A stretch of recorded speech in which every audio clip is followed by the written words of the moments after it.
ang fresh ko today. Anak, sali mo naman ako dyan sa selfie mo. Sige na, tara. 1, 2, 3. Ayan! Oh, sige na anak, magluluto na ako ha. Ba't wala si nanay dito? Bes, sira na ata tong phone ko. Bago lang yan nangyari. Nag-selfie kasi kami ni nanay pero sa picture, ako lang yung nandun. Ha? Posible ba yun? Yun na nga eh. Try mo kaya picturean nanay mo na mag-isa lang siya.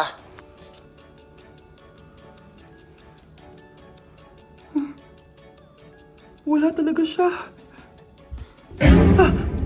Anay, bakit mo ako pinipicturean anak? Sabihin mo sa akin yung totoo, Nay. Ano ka ba? Bakit hindi kita makita sa mga picture? Ha? Patingin?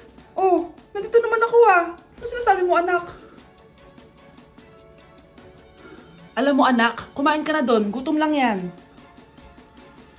Scarlett, mag-ingat ka sa nanay mo. Ha? Bakit po tita? May malalim na dahilan kung bakit hindi siya nakikita sa picture. Alam niyo po yung tungkol doon? Sige na, baka makita pa ako ng nanay mo.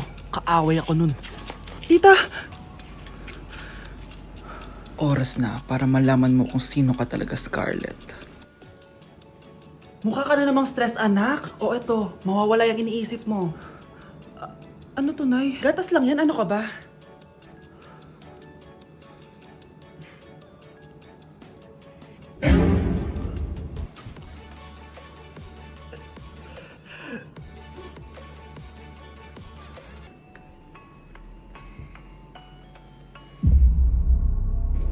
Isa ka na din katulad ko, anak. Anong ginawa mo sa akin, Nay?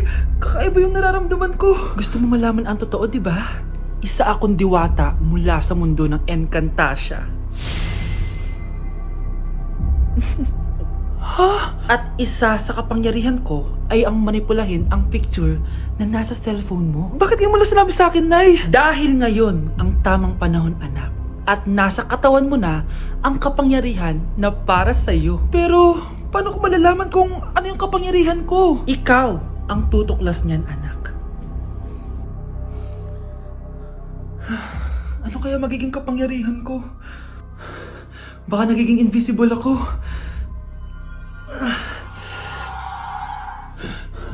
Hindi ako nawala. Baka kaya ko magpalutang ng gamit.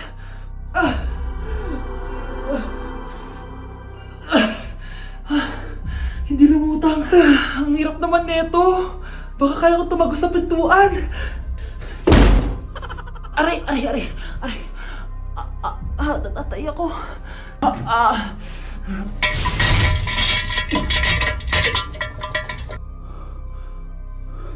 Ano yun?